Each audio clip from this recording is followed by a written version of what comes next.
Welcome to Giving an Answer, the show dedicated to defending the historic Christian faith. I am your host, A.C. Felder.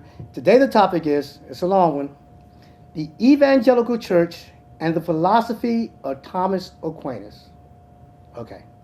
To discuss that with me, I have a very special guest. His name is J.T. Bridges, Dr. J.T. Bridges. Thank you. Let me tell you about J.T. He has a bachelor's degree from Iowa State University. He has a Master's of Divinity from Southwestern Baptist Theological Seminary. He has a Master in Apologetics in Philosophy from Baylor University and a PhD in Philosophy of Religion from Southern Evangelical Seminary. He's also a professor at Southern Evangelical Seminary, my alma mater. Welcome to the show, JT. Thanks, Harold. So is there anything I didn't mention in your biography? I mean, that's all your technical stuff, but is there any family stuff you want to mention? Yeah, I got a wife, Serena. We got married in college. We have 4 little girls at home from ages 8 to 2 months. So it's sleep is a rare commodity in my house right now. And do you get to read? At work. Okay. All right. That makes sense. Okay. So let's get on to the topic. Okay. This is a deep topic. Now, how did you get interested in this topic? Well, Thomas Aquinas is largely an important figure in Catholic theological circles. Yeah, explain who he is. Right. And so why okay. He's important. Okay. So Thomas Aquinas is a theologian / philosopher writing in the middle of the 13th century. He's born around 1225, and he dies around 1275. So in 50 years, he writes what is what amounts to about 200 works. The volume of intellectual product that he puts out in a 20-year academic career is outstanding. So just the volume of the material alone is impressive. But when you look at the content of his work, what he did was, so for 1,000 years in the church, the most well-known philosophical system was that of Plato, right? So Plato and then some of the disciples of Plato, Plotinus and Neoplatonism. Through Augustine, that was the most dominant view, philosophical universe or philosophical worldview that influenced Christian theology. Well, because of the Crusades and some other things, Aristotle's works had been translated into Latin, largely by Arabic philosophers, Avicenna, Averroes. And so through the Arabic world and Islamic philosophers, Aristotle's works started making it into Europe. They were being brought back from the Middle East. And so because Aristotle had been translated into Latin, he began to influence thinkers in Europe. His ideas that are in a lot of ways contrary to Plato's began to influence the way people thought about purely philosophical matters. Well, Aquinas he inherits this emerging interest in Aristotle, Aristotelian philosophy, and what he does is he's able to modify Aristotelian philosophy and use it as a tool for explaining issues in Christian theology. And so while I reject the common adage that all Aquinas does is baptize Aristotle, he doesn't. He significantly modifies him. But Aquinas, it's not false to say that Aquinas is an Aristotelian, right? So this is the contribution in the history of theology and philosophy that Aquinas makes. And largely he's still influential in the areas of ethics and philosophy of religion and somewhat in philosophy of mind. That's who Aquinas is and why he's important in the history of thought. Now, how I got interested in Aquinas was through the work of Dr. Norman Geisler. So Norman Geisler was probably one of the first evangelical thinkers to make his philosophical allegiance to Thomas Aquinas explicit in his writings. And so Aquinas is, for anybody who cares, Aquinas is a realist. He's a moderate realist. And you've got to explain what that means. Okay, well, okay. Typically, when you read the term realism in terms of, say, metaphysics, You got to explain what I you know, mean. I know. You're a PhD. Now, my audience isn't a PhD classroom, so. Got it. Granted. Noted.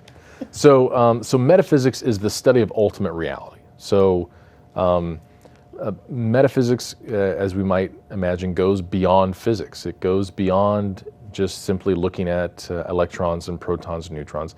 It's not a form of the natural sciences. It's a specific philosophical discipline that asks ultimate questions. So, for example, a physicist might ask how particle A interacts with particle B, right? A philosopher or a metaphysician asks, what is causality, right? A scientist may ask, how long does it take for this process to happen or to go from A to B, right? A metaphysician asks, what is the nature of time, right? Or what is the nature of motion or change itself? So it asks ultimate questions about, in these categories of causation, temporality, right? It asks ultimate questions about those, and it doesn't stop until it gets an ultimate stopping place, like a brute fact or a mystery or God or something like that. And so in terms of what we define moderate realism, so in terms of a metaphysical commitment, realism is, especially regarding abstract objects. So abstract objects are not things like tables and chairs, but things like tableness and chairness, right? The universals, not humans, but humanity itself, right, is an abstract object. Some people think mathematical sets are abstract objects, things like that. And so the Platonist or the realist thinks that there really is something, there's some entity that is an abstract object that is tableness or humanness per se. And when you say that, you mean that somewhere there is something tangible that I can touch that is humanness? No. Okay. No. So the abstract objects exist for Plato. This is a modern instantiation of Platonism. For Plato, the ideas or the ultimate forms existed in what we call the Platonic heaven. Right. It's an aspect of reality, but it's not spatio-temporal reality. It's not the type of place occupied by physical beings, right? It's an abstract realm, right? Christian Platonists largely take Plato's doctrine of ideas and forms and place them in the mind of God, right? So a Christian Platonist would say that, yes, there is an entity, an abstract entity like chairness or tableness, and it's a form in the mind of God, and it's the exemplar or the design of that by which God creates humans and trees and dogs, right? So, so a realist thinks that abstract objects are real entities outside the human mind. Maybe they're abstract entities that are real inside God's mind. Well, the moderate realist denies that abstract objects exist anywhere other than in the human mind, right? So the human intellect has a capability when it looks at multiple instances of the same kind of thing, so multiple instances of trees, is able to abstract a notion like treeness, right? Everything that goes into whatever it is that makes up a tree exists as a concept in the mind, in the human mind. right? We don't have to go all the way to God's mind Right. to ground the notion of an abstract thought. It's enough that a human is able to do that. We don't have to predicate, we don't have to claim that there are really existing abstract entities. So the moderate realist says, as opposed to the nominalist who says, no, there are no such things. And the moderate realist has a view of the human knower, that the human knower's intellective power, the power of the mind, is what is where these abstract objects exist, but they don't exist outside the mind. So unlike a Platonist, he thinks that they do exist. Unlike a nominalist, he thinks the abstract objects do exist. Unlike a Platonist, he doesn't think they exist outside the mind. Okay, good philosophy lesson. But you mentioned something about Thomas Aquinas being important to Christian theology. Explain. Well, yeah. So there's an adage among the medievals that philosophy is the handmaiden to theology. It's not philosophy's position to usurp theology, but in terms of natural theology, that is how we discuss, for example, God and his attributes, there are terms and distinctions that can be made in the philosophical realm that help us understand our dialogue about God and his attributes.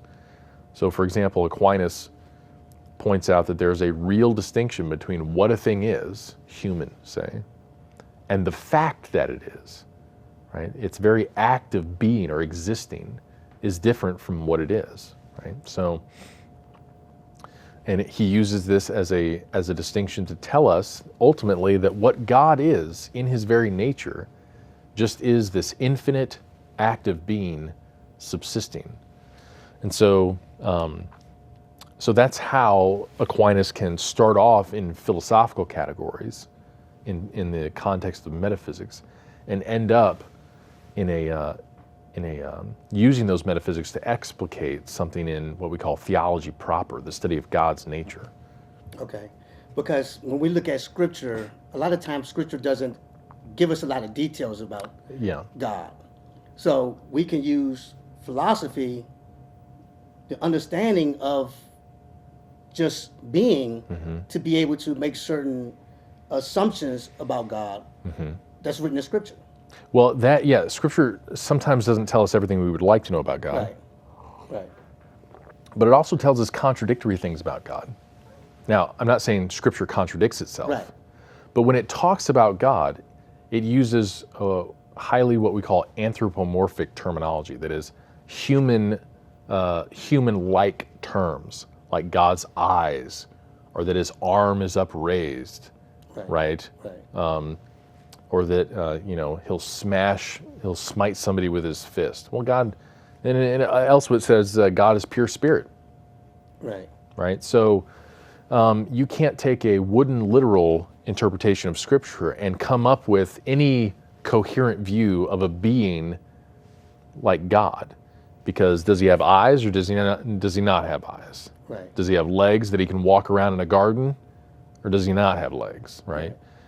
Is he the kind of God who changes, or is he the kind of God that changes not? Right.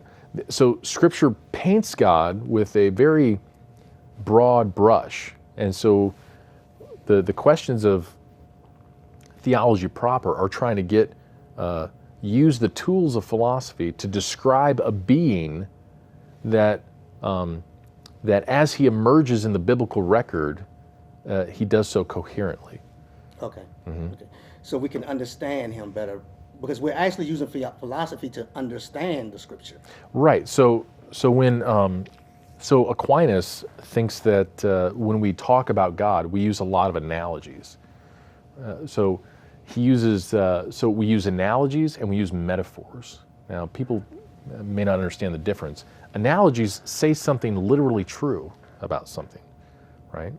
So when I say that God is wise, wisdom for Aquinas is the ability to do things in the right order, or to put things in the right order, both conceptually and practically, right?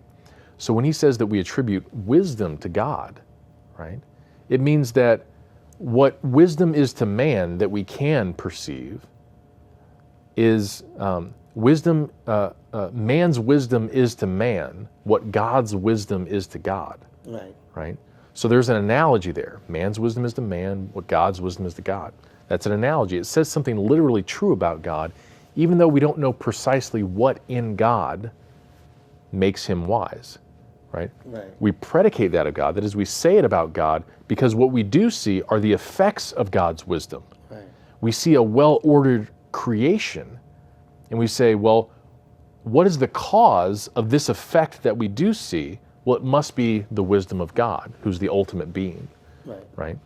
And so Aquinas says we can say things that are literally true about God, even though we don't have a direct idea of God's essence. But then he also says that we also use metaphors about God, right? So he says in his book, Summa Contra Gentiles, book 1 is on the nature of God. And he'll say that if there is something that can be had infinitely and perfectly, like wisdom or joy or being or goodness, that we can say analogously about God, that he's wise, that he's good, right? Metaphors, on the other hand, are literally false. If I said that, if I said, man, Harold, he's an ox, right? Right. That's not literally true. Right. Right. Right? What I'm doing is I see some feature in the ox, like his strength, Right. and what I mean is that Harold is really strong. Right. Right? So metaphors are literally false. They don't tell us something that's literally true about the agent. Right. But it points to some vague likeness, right? And usually in the form of an idiom, right? So it's something within a culture that we would understand, that maybe somebody outside the culture who English was not their first language, they wouldn't understand what we meant by that reference to oxen. Right. Harold's not an ox, he's a human, right? Right. So metaphor. So what Aquinas says is that when we have these predicates, when we have these things that we're saying about God, if they can be had infinitely and perfectly, then they're candidates for saying something analogous, something literally true about God that we don't quite fully understand the significance of. But there are other things that we say about God, like God is jealous or God is angry, that imply something that can't be had infinitely. God can't be infinitely and perfectly angry, because Aquinas thinks that anger emerges out of some obstruction to justice, say. Okay. Well, if God is omnipotent, there can't be any literal obstructions to God's justice, Right. right? Job says, now I know that there is a God in heaven and he does whatever he pleases, Right. right? So when we say that God is angry, if the proper understanding of anger is that it arises out of some obstruction of justice or some good not accomplished, that can't be literally true of God. Right. It can't even be, and because analogy is a type of literal predication, it's a type of literal God talk, then when we say that God is angry, we must mean that metaphorically, Right. right? And so what Aquinas says is that we say that God is angry not because he's literally angry, but because his effects mirror, or there's some likeness in his effect to an angry man. So an angry man may display his wrath at a moment, and when we see God strike down an evildoer, we say God is wrathful, Right. right? Because of the immediacy of his effect, Right. right? So just like when I said Harold is an ox, there's a likeness there that's not literally true, right? It's the same thing when we say that God is angry. That can't be literally true about the divine being, but in the effect, there's something similar between God smiting an evildoer and the wrath of an angry man, right? So there's some likeness there, but it can't be literally true about God, like God's goodness and wisdom is literally true about God. Right. Now, how does Aquinas' view differ from some other prominent evangelical thinkers? Well, yeah, so probably some of the most prominent are J.P. Moreland, Alvin Plantinga, William Lane Craig. These are all brilliant Christian men. Absolutely, they're in the evangelical world. They're giants, Absolutely. and they are brilliant academicians. But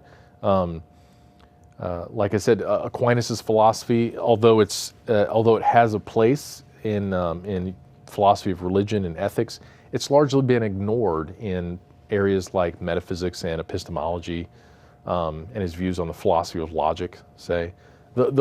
It's these places where the conversation is really bifurcated into Platonism and nominalism, the realists and the anti-realists, where the moderate realist position of Aquinas has been somewhat ignored.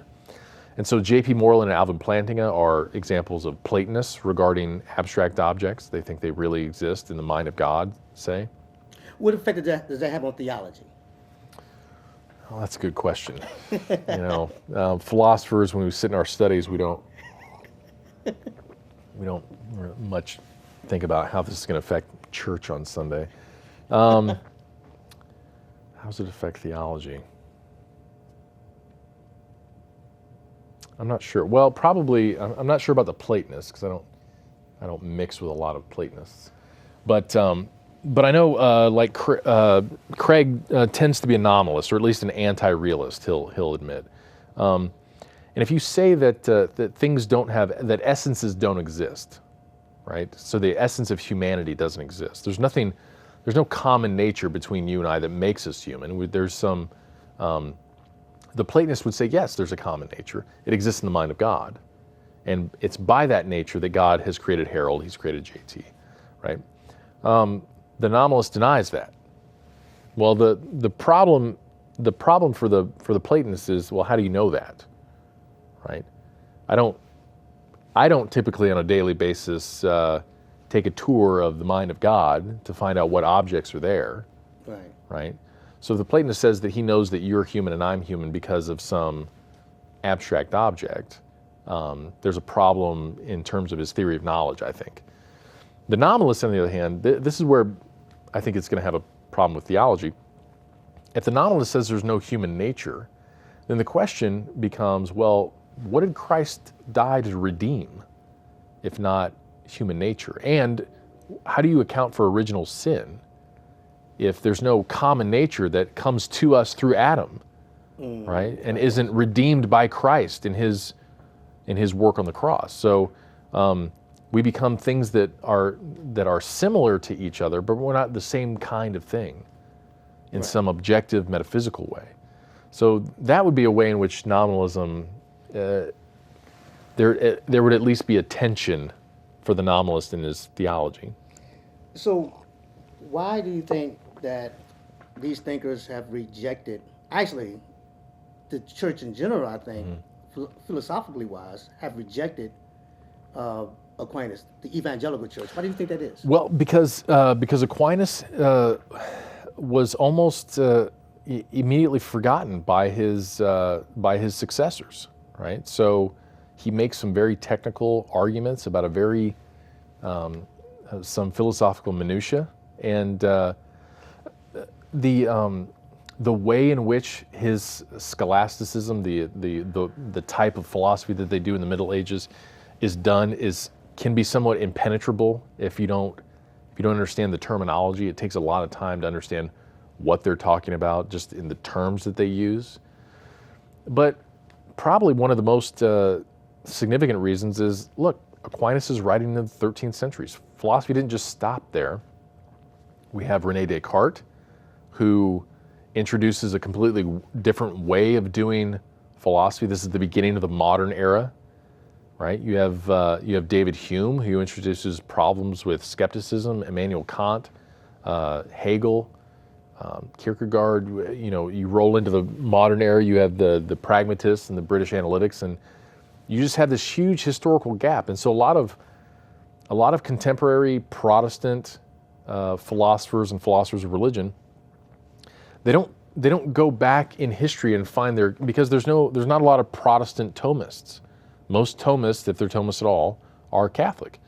And why is that? Well, Pope Leo XIII in 1879 sent out an encyclical telling Catholics that they had to, if they were going to have a sound theology, that they had to reacquaint themselves with Aquinas' philosophy.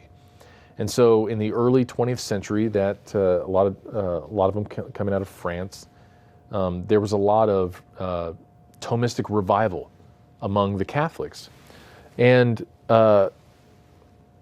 in America, in the 1940s and 50s and 60s largely, there really was no robust Christian philosophy. Most of the philosophers were atheists or agnostics or non-theists, or if they were Christians, their Christianity played no role in the type of philosophy that they espoused. And then for their cues, they're looking at figures like Gottlob Frege, late 19th, early 20th century figures, Bertrand Russell, Whitehead, right? These are their influences, W.V. O'Quine. And so so Christian philosophy really takes off, some of it having to do with the Thomistic revival. We have thinkers like Eleanor Stump, who has brought Thomism into the analytic realm a little bit.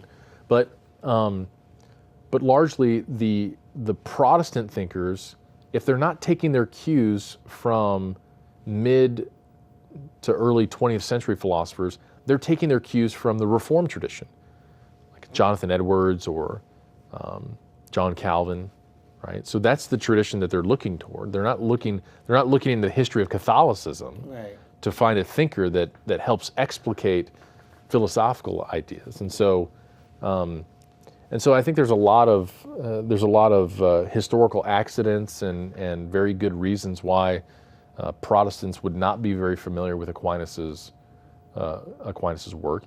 Okay, so I'm gonna put you under the gun. Okay. A little pressure. 30 seconds. What do you think are the advantages of Thomist philosophy?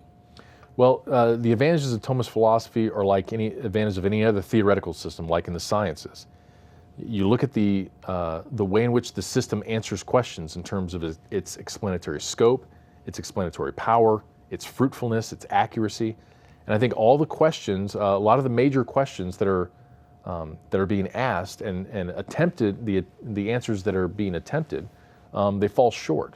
And I think Aquinas is able to give us not just answers to certain questions, but a system of answers that itself is internally coherent. So across philosophy of religion, philosophy of mind, ethics, metaphysics, epistemology, we have a system of understanding human knowers and reality that is itself attractive in its coherency.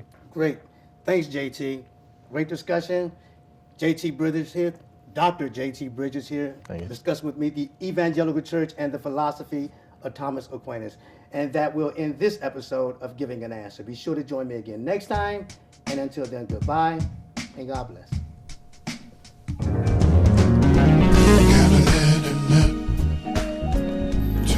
You can find out more about Giving an Answer, as well as listen to other episodes by visiting us online at www.givingananswer.org.